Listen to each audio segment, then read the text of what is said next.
Bienvenue dans l'univers du CIM. Le monde moderne a appris à l'être humain à fonctionner, mais il ne lui a presque plus appris à se comprendre. Il lui a appris à travailler, à produire, à consommer, à se présenter, à défendre une identité, à construire une image, à répondre aux attentes, à remplir des journées entières d'actions et d'obligations. Mais il lui a rarement appris à descendre en lui-même pour comprendre ce qu'il habite réellement. Voilà pourquoi tant de personnes avancent dans la vie avec une sensation étrange. Elles dorment et se réveillent fatiguées. Elles sont entourées, mais ressentent parfois un vide profond. Elles réussissent certaines choses extérieurement, mais sentent intérieurement qu'une partie d'elles ne participe plus à leur propre existence. Elles sourient, elles répondent, elles avancent, elles tiennent debout, mais au fond, quelque chose semble séparé, dispersé, fragmenté. Cette sensation n'est pas toujours un simple manque de motivation. Ce n'est pas toujours une faiblesse. Ce n'est pas toujours une période passagère. Très souvent, elle révèle un désalignement plus profond. Le corps porte une fatigue que l'on ne veut pas écouter. L'âme porte des blessures que l'on n'a pas vraiment comprises. Et l'esprit cherche une direction que le bruit du monde empêche d'entendre. Les anciennes sagesses ne regardaient pas l'être humain comme une simple machine biologique, ni comme une identité sociale enfermée dans un nom, un visage, une histoire et un rôle. Elles voyaient en lui une architecture vivante. Un être composé de plusieurs dimensions, une présence placée entre la matière, la mémoire intérieure et la lumière de la conscience. Elle parlait du corps, de l'âme et de l'esprit comme de trois niveaux essentiels de l'existence humaine. Le corps est le temple visible, l'âme est la mémoire profonde, l'esprit est la lumière qui donne la direction. Lorsque ces trois dimensions sont unies, l'être humain devient plus stable, plus lucide, plus profond, plus difficile à manipuler. Mais lorsqu'elles sont séparées, il devient fragile, sans toujours savoir pourquoi. Il peut confondre ses blessures avec son identité, ses désirs avec sa vérité, son ego avec sa vraie nature, et son agitation avec une véritable progression. Cette vidéo est une entrée dans cette connaissance oubliée.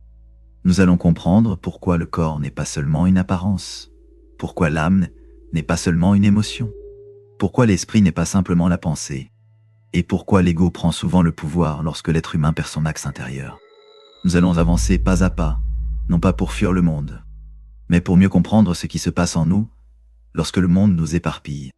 Avant d'entrer dans cette profondeur, abonne-toi à la chaîne. Aime cette vidéo et partage-la à une personne qui cherche à mieux comprendre sa vraie nature.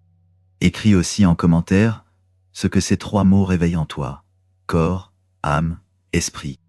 Car ce sujet n'est pas une simple idée spirituelle. C'est une carte intérieure. Et parfois, une carte suffit à faire comprendre pourquoi l'on tournait en rond depuis des années. Le premier niveau de cette carte, c'est le corps. Le corps est la partie la plus visible de l'être, mais il est souvent la moins comprise. Le monde moderne l'a transformé en objet de comparaison, de performance, de désir, de jugement et d'apparence. On regarde le corps pour savoir s'il plaît, s'il correspond, s'il impressionne, s'il attire, s'il rassure ou s'il dérange. Mais on oublie qu'avant d'être une image, le corps est une mémoire vivante. Le corps parle. Il parle par la respiration qui devient courte lorsque la peur s'installe. Il parle par les tensions qui s'accumulent lorsque l'on supporte trop longtemps ce que l'on n'arrive pas à exprimer. Il parle par la fatigue qui revient même après le repos, lorsque la vie que l'on mène ne nourrit plus réellement l'être intérieur. Il parle par les douleurs, par les blocages, par les élans, par les résistances, par les sensations que l'on ignore parce que le rythme du monde ne laisse plus le temps d'écouter. Dans les traditions anciennes, le corps n'était pas considéré comme un simple véhicule inférieur qu'il fallait mépriser pour devenir spirituel. Il était vu comme un temple. Et un temple n'est pas sacré parce qu'il est parfait. Il est sacré parce qu'il est un lieu de présence. Le corps est ce lieu où l'invisible devient expérience. C'est par lui que l'on respire, que l'on marche, que l'on ressent, que l'on aime, que l'on souffre, que l'on traverse le monde visible. Un être humain qui méprise son corps finit souvent par perdre son ancrage. Il cherche la lumière, mais il n'a plus de racines. Il parle d'élévation, mais il ne sait plus habiter sa propre matière. Il veut comprendre l'esprit, mais il ne respecte plus l'instrument par lequel la vie lui parle chaque jour. Voilà pourquoi beaucoup de chemins spirituels deviennent fragiles lorsqu'ils refusent le corps. Une spiritualité qui ne sait plus respirer, se poser, marcher, sentir et habiter la réalité peut devenir une fuite déguisée. Le corps n'est pas l'ennemi de l'âme. Il n'est pas l'obstacle de l'esprit. Il est la terre intérieure. Sans lui, aucune profondeur ne s'incarne vraiment. Les anciens le savaient. C'est pour cela qu'ils accordaient autant d'importance aux gestes, au souffle, aux postures, aux rites, aux purifications, aux danses, aux chants, aux marches, au temps de silence. Ils comprenaient que le corps pouvait devenir une porte, non pas parce qu'il remplaçait l'esprit, mais parce qu'il permettait à l'esprit de prendre forme dans la vie. Mais lorsque le corps est abandonné au désordre, il devient lourd. Lorsque le corps est constamment saturé par l'excès, par la fatigue, par la stimulation, par les images, par les plaisirs rapides, par le bruit et par le manque de repos profond, il devient plus difficile d'entendre les autres dimensions de l'être. Le corps déséquilibré ne détruit pas seulement la santé extérieure. Il trouble aussi la présence intérieure. C'est une chose que beaucoup ressentent sans toujours la nommer. Une personne peut croire qu'elle manque de foi, de force ou de volonté, alors que son corps est simplement épuisé. Elle peut croire qu'elle traverse une crise spirituelle, alors que son système intérieur est saturé par trop de bruit, trop d'écrans, trop de tensions, trop de responsabilités, trop de nuits incomplètes, trop de paroles avalées. Le corps n'explique pas tout, mais il participe à tout. Comprendre le corps, c'est donc commencer par reconnaître qu'il ne ment pas de la même manière que l'ego. L'ego peut prétendre que tout va bien. Le corps, lui, finit toujours par révéler ce qui a été porté trop longtemps. Il ne parle pas toujours avec des mots, mais il parle avec une fidélité profonde. Il devient le livre silencieux de ce que l'être humain a traversé. Pourtant, le corps seul ne suffit pas. Un corps peut fonctionner, produire, séduire, courir, survivre et accomplir beaucoup de choses, tout en étant habité par une âme qui souffre. Le corps peut tenir debout pendant que l'âme s'effondre en silence. Et c'est là que s'ouvre la deuxième porte. L'âme est la profondeur sensible de l'être. L'âme est ce qui fait qu'un événement ne reste pas seulement un fait, mais devient une empreinte. Deux personnes peuvent vivre la même situation, entendre les mêmes paroles, traverser le même abandon, recevoir le même regard, mais ne pas en garder la même blessure. Le corps a vécu la scène. L'âme, elle, l'a absorbée, interprétée, mémorisée, parfois transformée en cicatrice, parfois transformée en force, parfois conservée comme une question restée ouverte. L'âme porte les émotions, les désirs profonds, les blessures, les attachements, les nostalgies, les élans, les peurs anciennes, les images intérieures, les souvenirs qui reviennent sans prévenir, les douleurs qui se répètent sous des formes différentes. Elle est ce lieu secret où la vie extérieure devient histoire intérieure. Beaucoup de personnes pensent prendre des décisions rationnelles, alors qu'elles sont souvent guidées par une âme blessée. Une personne qui a manqué d'amour peut chercher la validation partout, sans jamais se sentir réellement remplie. Une personne qui a été humiliée peut passer sa vie à vouloir prouver sa valeur. Une personne qui a été abandonnée peut confondre l'attachement avec l'amour. Une personne qui a grandi dans l'insécurité peut chercher à contrôler chaque détail de son existence, pour ne plus ressentir l'impuissance ancienne. Voilà pourquoi la compréhension de l'âme est essentielle. Sans cette compréhension, l'être humain accuse seulement les circonstances, les autres, le hasard, la société ou le destin. Il voit les événements, mais il ne voit pas toujours la structure intérieure qui l'amène à choisir les mêmes types de relations, à répéter les mêmes réactions, à tomber dans les mêmes pièges, à rechercher les mêmes formes de reconnaissance. L'âme blessée ne cherche pas toujours ce qui est bon. Très souvent, elle cherche ce qui lui est familier. Et c'est là que beaucoup de personnes se perdent. Elles croient être attirées par l'amour, alors qu'elles sont attirées par une blessure connue. Elles croient suivre leur cœur, alors qu'elles suivent parfois une douleur ancienne qui demande réparation. Elles croient reconnaître une âme sœur, alors qu'elles reconnaissent simplement une énergie qui ressemble à leur passé. Cela ne veut pas dire que l'âme est faible ou dangereuse. L'âme est précieuse, mais elle demande de la vérité. Elle demande d'être écoutée sans être idolâtrée. Elle demande d'être guérie sans devenir une identité permanente. Toutes les émotions ne sont pas des directions. Toutes les intensités ne sont pas des vérités. Toutes les douleurs ne doivent pas devenir des excuses pour rester prisonnier d'un ancien scénario. L'âme veut être reconnue, mais elle a besoin d'être éclairée. Lorsqu'elle n'est pas éclairée, elle peut transformer la souffrance en identité. Elle peut faire croire à l'être humain qu'il est seulement ce qu'il a subi, seulement ce qu'il a perdu, seulement ce qui lui a manqué, seulement ce qui l'a blessé. Or, l'âme blessée fait partie de l'histoire, mais elle ne doit pas devenir le maître de toute l'existence. C'est ici que la vidéo commence à toucher une vérité plus profonde. Beaucoup de souffrances modernes ne viennent pas seulement de ce que les gens vivent, mais de ce qu'ils n'ont jamais vraiment compris en eux après l'avoir vécu.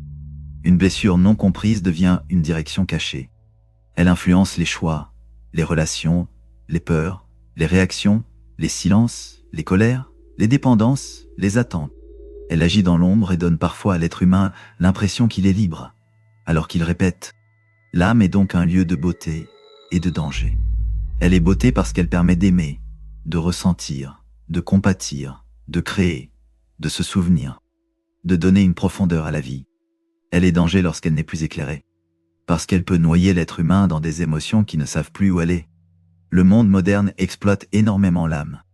Il sait provoquer l'émotion, créer l'attachement, réveiller la peur, stimuler le désir, fabriquer le manque, vendre des images de bonheur à des âmes qui cherchent la paix. Il comprend que l'être humain blessé consomme plus facilement, s'attache plus vite, se compare davantage, cherche plus souvent à être validé. Une âme non guérie devient une porte ouverte à toutes les influences. Voilà pourquoi il ne suffit pas d'avoir un corps fort. Une âme désordonnée peut affaiblir une vie entière. Elle peut pousser quelqu'un à saboter ce qui est bon, à revenir vers ce qui détruit, à rejeter ce qui est sain, parce que la paix lui semble étrangère. Elle peut faire préférer le chaos connu à une stabilité nouvelle, simplement parce que l'ancien désordre est devenu familier. Mais l'âme ne doit pas être condamnée. Elle doit être comprise, apaisée, purifiée, remise dans la lumière. Guérir l'âme ne signifie pas effacer le passé. Cela signifie empêcher le passé de gouverner chaque instant présent. Cela signifie reconnaître la blessure sans lui donner le trône. Cela signifie écouter ce qui fait mal, mais ne plus laisser la douleur écrire toute l'histoire. Et pour cela, l'âme a besoin de l'esprit. L'esprit est la troisième porte, et probablement la plus oubliée aujourd'hui. Il ne faut pas confondre l'esprit avec le mental ordinaire. Le mental analyse, calcule, compare, organise, classe, justifie, juge, imagine, anticipe. Le mental est utile, mais il peut tourner en boucle. Il peut devenir prisonnier de la peur, de l'orgueil, de la comparaison, de l'inquiétude ou de la défense de soi. L'esprit, dans un sens plus profond, est la dimension de la conscience qui cherche la vérité, le sens, l'élévation, la direction intérieure. L'esprit est ce qui permet à l'être humain de ne pas être entièrement conduit par ses instincts, ses blessures et ses automatismes. Il est cette lumière capable d'observer le corps sans être seulement le corps, d'écouter l'âme sans se noyer dans chaque émotion, de voir l'ego sans lui donner tout le pouvoir. L'esprit donne ce que notre époque manque cruellement, le discernement. Le discernement est une forme de lumière.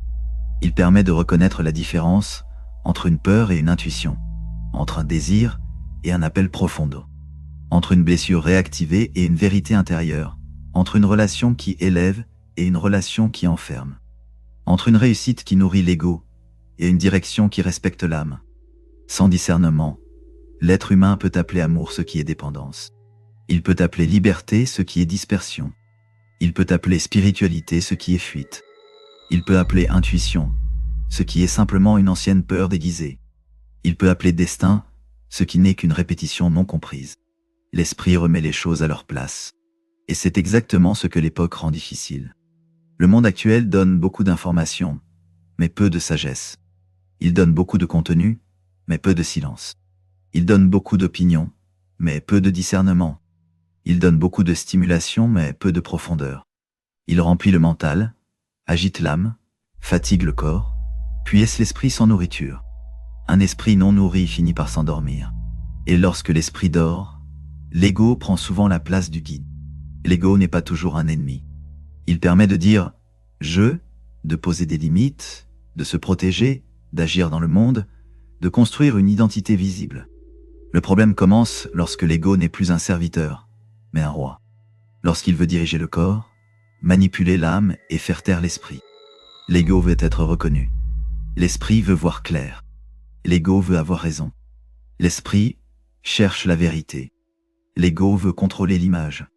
L'âme veut être comprise dans sa profondeur. L'ego veut éviter la blessure. L'esprit veut comprendre la leçon. L'ego veut posséder. L'âme veut aimer. L'ego veut briller. L'esprit veut illuminer. Cette différence est fondamentale. Beaucoup de personnes pensent défendre leur dignité, alors qu'elles défendent seulement leur ego. Elles pensent chercher la vérité, alors qu'elles cherchent à ne pas perdre la face. Elles pensent aimer, alors qu'elles cherchent à posséder un. Elles pensent être fortes, alors qu'elles sont simplement incapables de montrer leur vulnérabilité. Elles pensent avancer, alors qu'elles fuient ce qu'elles devraient enfin regarder. L'ego devient dangereux parce qu'il parle fortement. Il utilise souvent les mots de la force, de la fierté, de la justice, de l'amour-propre, du contrôle. Mais derrière lui se cachent parfois des blessures que l'âme n'a jamais guéries. Il promet de protéger, mais il enferme. Il promet de donner de la valeur, mais il rend dépendant du regard extérieur. Il promet de donner une identité, mais il éloigne souvent de la vraie nature. Lorsque l'ego gouverne, le corps devient un outil de comparaison, l'âme devient une réserve de réaction. L'esprit devient une voix lointaine que l'on n'écoute plus. L'être humain se met alors à chercher la paix par des moyens qui l'éloignent de la paix. Il veut être validé, admiré, désiré, reconnu, respecté. Mais même lorsqu'il obtient une partie de tout cela, le vide revient. Parce que l'ego peut être nourri sans jamais rassasier l'âme. Et l'âme peut être émue sans que l'esprit retrouve sa direction. C'est ici que l'on comprend pourquoi le sujet corps, âme, esprit n'est pas seulement un thème spirituel. C'est une clé de lecture de toute la vie humaine. Dans les relations, par exemple, beaucoup de confusion naît parce que le corps, l'âme et l'esprit ne sont pas alignés. Le corps peut être attiré, l'âme peut s'attacher, l'ego peut vouloir posséder. Mais l'esprit peut voir que cette relation n'élève pas réellement. Une relation uniquement corporelle peut devenir consommation. Une relation uniquement émotionnelle peut devenir dépendance. Une relation dominée par l'ego peut devenir lutte de pouvoir. Une relation éclairée par l'esprit devient chemin, respect, vérité, responsabilité et croissance. Dans le travail, la même chose apparaît. Le corps supporte la fatigue. L'âme cherche du sens. L'ego veut parfois prouver sa valeur. Mais l'esprit demande une direction juste. Beaucoup de personnes s'épuisent dans des vies qui impressionnent les autres, mais qui les vident intérieurement. Elles ont une image de progression, mais leur âme sait qu'elle s'éloigne d'elle-même. Elles confondent activité et accomplissement, agitation et importance, performance et alignement. Dans la quête spirituelle aussi, le déséquilibre apparaît. Certains veulent fuir le corps pour se croire plus élevés. D'autres idolâtrent leurs émotions et prennent chaque ressenti pour une vérité absolue. D'autres utilisent la spiritualité pour renforcer leur ego, se croire choisis, spéciaux, supérieurs ou plus conscients que les autres. Pourtant, la vraie élévation ne rend pas l'être humain arrogant. Elle le rend plus lucide, plus humble, plus responsable de ce qu'il porte et de ce qu'il transmet. Le véritable éveil spirituel ne consiste pas à se détacher de l'humain. Il consiste à habiter l'humain avec plus de conscience. Il ne demande pas de nier le corps, mais de l'honorer. Il ne demande pas d'étouffer l'âme, mais de la purifier. Il ne demande pas de détruire l'ego par violence, mais de le remettre à sa juste place. Il ne demande pas de fuir le monde, mais de ne plus être possédé par le bruit du monde. Voilà pourquoi l'alignement intérieur est une notion centrale. Être aligné ne signifie pas être parfait, calme en permanence, lumineux à chaque instant, sans colère, sans doute, sans douleur. Être aligné signifie que chaque dimension retrouve progressivement sa fonction, juste. Le corps devient temple et instrument. L'âme devient mémoire sensible et profondeur vivante. L'esprit devient direction et lumière. L'ego devient serviteur, au lieu de devenir maître. Cette hiérarchie intérieure change la manière de vivre. L'être humain désaligné réagit. L'être humain, qui s'éveille, observe. L'être humain, aligné choisit. Réagir, c'est être tiré par une peur, une blessure, un désir ou une habitude. Observer, c'est introduire de la conscience entre ce qui arrive et ce que l'on fait. Choisir, c'est permettre à l'esprit d'éclairer le corps, d'apaiser l'âme et de limiter l'ego. Ce passage de la réaction au choix est l'un des signes les plus profonds du réveil de conscience. Il ne se voit pas toujours à l'extérieur. Il peut être silencieux. Il peut commencer par une parole retenue, une habitude abandonnée, un refus calme, une relation quittée avec dignité, une décision de ne plus nourrir une ancienne blessure. Mais, intérieurement, quelque chose change. L'être humain cesse d'être seulement traversé par ses forces intérieures. Il commence à les reconnaître. Reconnaître, qui parle en soi, est déjà une libération. Le corps demande parfois du repos, mais l'ego veut prouver qu'il peut encore continuer. L'âme demande de la guérison, mais l'ego préfère accuser. L'esprit demande du silence, mais le mental cherche une distraction. Le corps demande une présence plus saine, l'âme demande une vérité plus profonde, l'esprit demande une direction plus haute. Mais l'ego veut souvent une récompense immédiate. Sans cette reconnaissance, tout se mélange. On nourrit le corps, alors que l'âme a faim. On distrait l'âme, alors que l'esprit demande la vérité. On accumule des connaissances alors que le corps réclame du repos. On cherche une relation, alors que l'âme a d'abord besoin d'être réconciliée avec elle-même. On cherche le succès alors que l'esprit cherche du sens. C'est pourquoi une question devient essentielle. Quelle partie de moi souffre vraiment?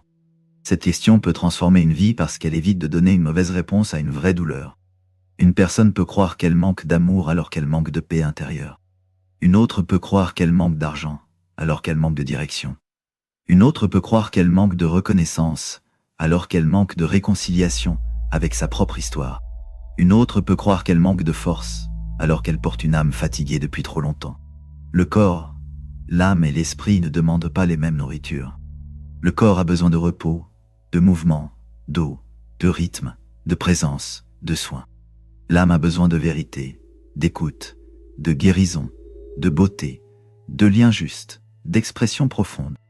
L'esprit a besoin de silence, de discernement, de connaissance, de contemplation, de verticalité, de sens. Lorsque ces nourritures sont confondues, l'être humain s'épuise à remplir le mauvais réservoir. Notre époque entretient beaucoup cette confusion. Elle vend du divertissement à ceux qui ont besoin de sens. Elle vend de l'image à ceux qui ont besoin de vérité. Elle vend de la consommation à ceux qui ont besoin de paix. Elle vend de la vitesse à ceux qui ont besoin de silence. Elle vend de la comparaison à ceux qui ont besoin de réconciliation intérieure. Et peu à peu, l'être humain devient étranger à lui-même. Il connaît les tendances, les opinions, les conflits du monde, les vies des autres, les images qui passent, les informations qui circulent, mais il ne connaît plus toujours ce qui agit en lui. Il sait commenter, réagir, publier, expliquer, défendre une position. Mais il ne sait plus toujours demeurer en présence de son propre centre. C'est pour cela que le silence devient presque sacré. Non pas un silence vide, mais un silence révélateur. Dans le silence, le corps commence à relâcher ce qu'il a porté. L'âme commence à montrer ce qui n'a pas été entendu. L'esprit commence à retrouver une place. Beaucoup fuient le silence, parce qu'il ramène à la surface ce que le bruit avait recouvert. Pourtant, c'est souvent dans ce retour que commence la réunification. Se réunifier, c'est cesser de vivre contre soi-même. C'est ne plus forcer le corps à supporter une existence que l'âme refuse. C'est ne plus laisser l'âme s'attacher à ce que l'esprit reconnaît comme destructeur. C'est ne plus laisser l'ego défendre une image qui étouffe la vérité intérieure. C'est ne plus appeler destinée ce qui n'est qu'une répétition non comprise. La réunification intérieure demande du courage, parce qu'elle oblige à regarder ce qui gouverne réellement notre vie. Certaines personnes découvrent que leur corps est épuisé par une existence trop rapide. D'autres découvrent que leur âme est encore liée à une ancienne blessure. D'autres découvrent que leur esprit a été endormi par des années de distraction, de peur, de conformisme ou de bruit intérieur. Mais cette découverte n'est pas une condamnation. C'est un commencement. Le corps peut être rééduqué. L'âme peut être apaisée. L'esprit peut être réveillé. L'ego peut être remis à sa place. Rien de cela ne se fait en une seule phrase, en une seule vidéo ou en une seule émotion forte. C'est un chemin. Mais ce chemin commence souvent par une honnêteté simple. Reconnaître que l'on s'est éloigné de soi. Cette honnêteté est déjà un acte de réveil. Car l'être humain ne se perd pas toujours brutalement. Très souvent, il se perd par petites concessions, par petites fuites, par petites trahisons intérieures, par petites habitudes qui deviennent une manière de vivre. Il se coupe de son corps en ignorant ses limites. Il se coupe de son âme en niant ce qu'il ressent vraiment. Il se coupe de son esprit en acceptant de vivre sans direction profonde. Puis un jour, il se demande pourquoi il ne se reconnaît plus. Revenir à soi demande donc de retrouver l'axe. Et l'axe n'est pas une idée abstraite. C'est une manière d'habiter la vie. C'est la capacité à sentir son corps sans lui obéir aveuglément, à écouter son âme sans se noyer dans chaque émotion, à utiliser son mental sans devenir prisonnier de ses pensées, à reconnaître son ego sans le laisser régner, à nourrir son esprit pour que la conscience retrouve sa place. Les anciennes images spirituelles exprimaient cela avec des symboles puissants. L'arbre enraciné dans la terre et ouvert vers le ciel, le temple intérieur, le souffle qui traverse le corps, le cœur comme centre vivant, la lumière au sommet de l'être, l'eau qui purifie, le feu qui éclaire, la balance qui rétablit l'ordre. Tous ces symboles disent la même chose avec des langages différents. L'être humain est un axe entre le visible et l'invisible. Lorsque cet axe est brisé, la vie devient confusion. Le corps cherche la sécurité, l'âme cherche la réparation, l'ego cherche la reconnaissance, l'esprit cherche la vérité. Et toutes ces forces parlent en même temps. Une partie veut rester, une autre veut partir. Une partie veut pardonner, une autre veut se venger. Une partie veut s'élever, une autre veut retourner vers ce qui détruit. Ce combat intérieur n'est pas toujours un signe de faiblesse. Il révèle souvent que plusieurs niveaux de l'être ne sont plus en accord. C'est pour cela que la phrase corps, âme, esprit ne doit pas être répétée comme une formule vague. Elle doit devenir une véritable grille de lecture. Le corps répond à la question « Comment j'habite la vie ?» L'âme répond à la question « Qu'est-ce que je porte en moi ?»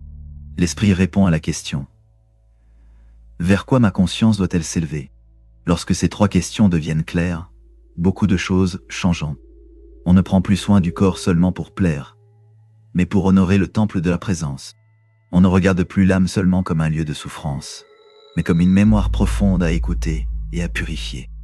On ne considère plus l'esprit comme une idée lointaine, mais comme une force de direction, une lumière de discernement, une invitation à vivre avec plus de vérité. Cette compréhension transforme même la manière de voir les épreuves. Une épreuve du corps appelle parfois du repos, du soin, une correction du rythme, une attention concrète. Une épreuve de l'âme appelle parfois un deuil, une délibération, une parole vraie, une guérison intérieure. Une épreuve de l'esprit appelle parfois une remise en question plus profonde, un retour au sens, une reconnexion au sacré, une décision de ne plus vivre seulement en surface. Vivre en surface donne des réponses rapides. Vivre en profondeur donne des réponses vraies. En surface, on demande comment obtenir plus. En profondeur, on demande ce qui manque réellement. En surface, on cherche à être vu. En profondeur, on cherche à voir clair. En surface, on veut contrôler la vie. En profondeur, on cherche la peur qui rend le contrôle nécessaire. En surface, on veut être aimé. En profondeur, on découvre parfois une âme qui attend d'abord d'être reconnue par celui qui l'habite. C'est ici que l'enseignement devient personnel sans devenir accusateur. Chaque auditeur peut reconnaître quelque chose, non pas parce qu'on l'attaque, mais parce que le sujet éclaire une expérience humaine commune.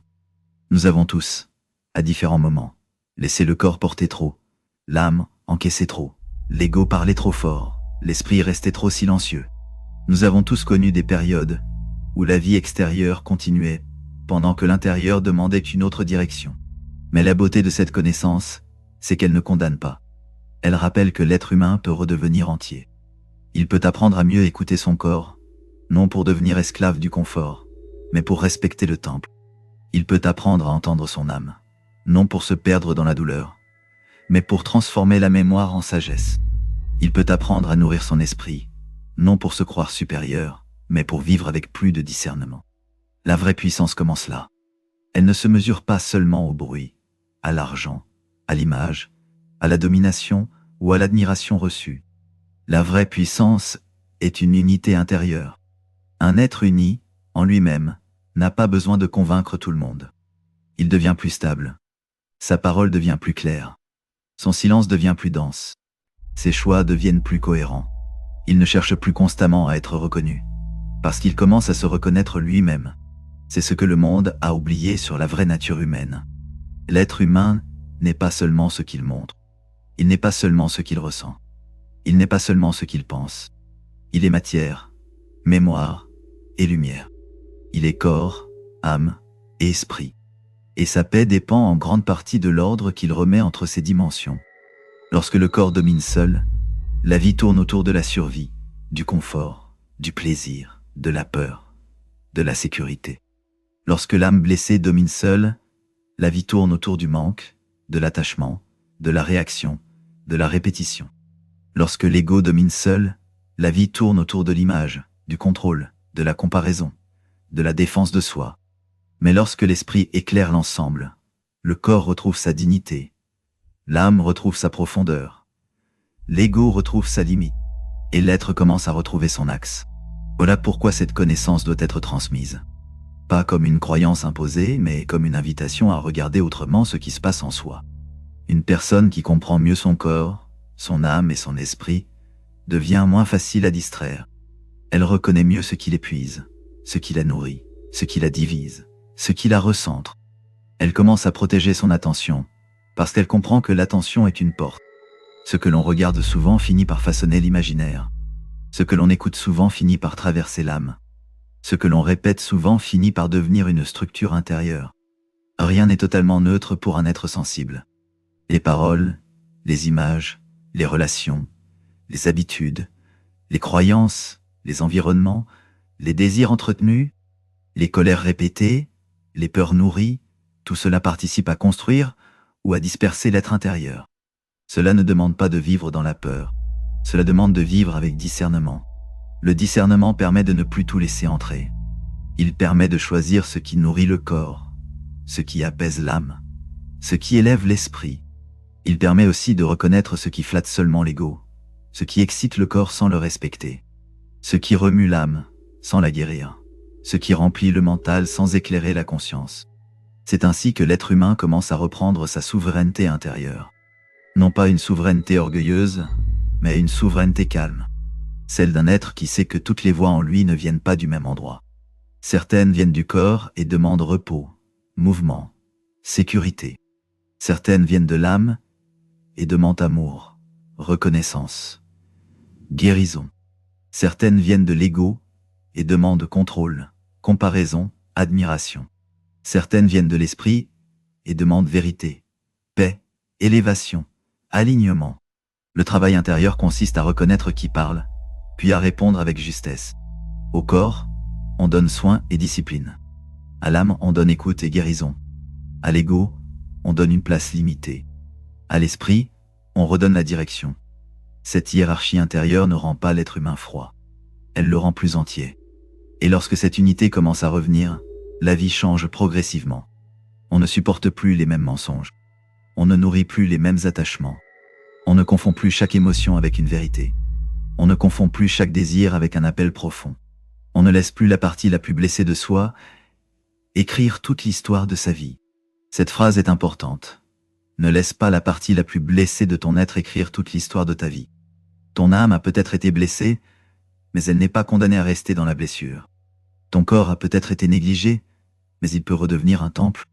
Ton esprit a peut-être été endormi par le bruit, mais il peut encore se réveiller. Ton ego a peut-être pris beaucoup de place, mais il peut encore être remis au service de la conscience.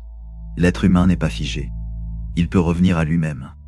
Il peut cesser de vivre uniquement par réaction. Il peut apprendre à s'observer sans se condamner. Il peut transformer certaines blessures en compréhension, certaines erreurs en sagesse, certaines pertes en retour à l'essentiel. Il peut redevenir un axe vivant entre la terre qu'il habite et la lumière qu'il cherche. C'est cela, la compréhension de soi. Ce n'est pas seulement connaître ses goûts, ses préférences, ses ambitions ou son caractère. C'est comprendre les forces qui agissent en nous. C'est reconnaître la différence entre l'instinct, la blessure, le désir, l'ego, l'intuition et la conscience. C'est apprendre à ne plus donner le pouvoir à n'importe quelle voix intérieure. Dans cette compréhension, le corps n'est plus méprisé, l'âme n'est plus abandonnée, l'esprit n'est plus oublié. Chacun reprend sa place. Le corps devient la base. L'âme devient la profondeur. L'esprit devient la direction. Et la conscience devient le lieu où tout cela peut enfin s'unifier. C'est peut-être cela que beaucoup cherchent sans savoir le nommer. Ils ne cherchent pas seulement à aller mieux. Ils cherchent à redevenir entiers. Ils ne cherchent pas seulement une réponse. Ils cherchent une cohérence intérieure. Ils ne cherchent pas seulement une croyance. Ils cherchent une expérience de vérité dans leur propre vie. Voilà pourquoi le thème corps, âme, esprit touche autant. Il parle de spiritualité, mais surtout d'humanité. Il parle de ce moment où l'on comprend que le malaise intérieur n'est pas toujours une absence de réussite, mais parfois une absence d'unité. Il parle de cette fatigue profonde qui ne vient pas seulement du travail, mais d'une vie où plusieurs parties de soi ne marchent plus ensemble. Il parle de ce besoin secret de revenir au centre. Alors, regarde ta vie avec cette carte. Observe ton corps, ce qu'il porte, ce qu'il refuse, ce qu'il réclame, ce qu'il révèle. Observe ton âme, ce qu'elle répète, ce qu'elle attend, ce qu'elle protège, ce qu'elle n'a pas encore libéré. Observe ton esprit, ce qu'il cherche, ce qu'il sait déjà, ce qu'il te demande de regarder avec plus de vérité. Ce regard peut devenir le début d'une transformation profonde.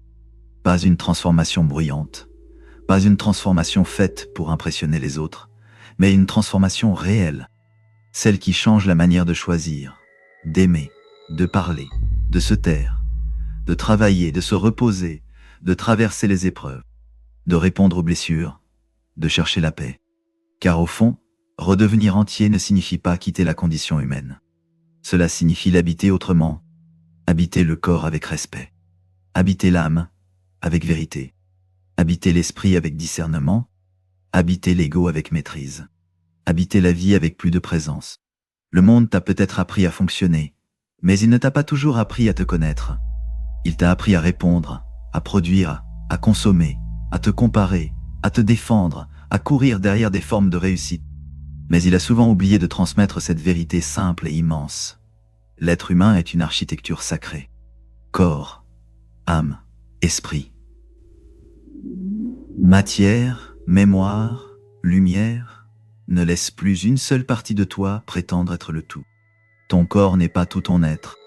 Ton âme blessée n'est pas toute ton identité. Ton ego n'est pas ton roi. Ton mental n'est pas toute ta conscience. Ton esprit n'est pas une idée lointaine. Il est la porte de ta direction intérieure. Et lorsque cette porte commence à s'ouvrir, l'existence change. On ne cherche plus seulement à vivre plus longtemps, mais à vivre plus vrai. On ne cherche plus seulement à être vu, mais à voir clair. On ne cherche plus seulement à être aimé, mais à aimer sans abandonner son sang. On ne cherche plus seulement à réussir, mais à être aligné. Cette quête d'alignement est l'une des grandes urgences de notre époque. Un monde rempli d'êtres fragmentés produit de la confusion, de la peur, de l'agitation, de la manipulation et du vide. Mais un monde où des êtres commencent à se réunifier produit autre chose. Plus de présence, plus de vérité, plus de responsabilité, plus de lumière. Voilà pourquoi cette vidéo doit être partagée. Pas seulement parce qu'elle parle de spiritualité, mais parce qu'elle parle de ce que beaucoup ressentent en silence. Elle parle de l'être humain qui fonctionne mais qui veut enfin se comprendre. Elle parle de celui qui a vécu longtemps en morceaux et qui sent, quelque part en lui, qu'il est temps de revenir à son axe. Écris en commentaire. Quelle dimension tu sens devoir rééquilibrer aujourd'hui? Le corps, l'âme ou l'esprit? Partage cette vidéo à une personne qui cherche à mieux comprendre sa vraie nature. Abonne-toi à l'univers du Sim pour continuer ce chemin de compréhension de soi, d'éveil spirituel et de réveil de conscience. Et souviens-toi de ceci. L'être humain qui oublie son corps perd son ancrage. L'être humain qui ignore son âme perd sa profondeur. L'être humain qui abandonne son esprit perd sa direction. Mais celui qui réunit les trois retrouve son axe. Et celui qui retrouve son axe commence enfin à redevenir lui-même.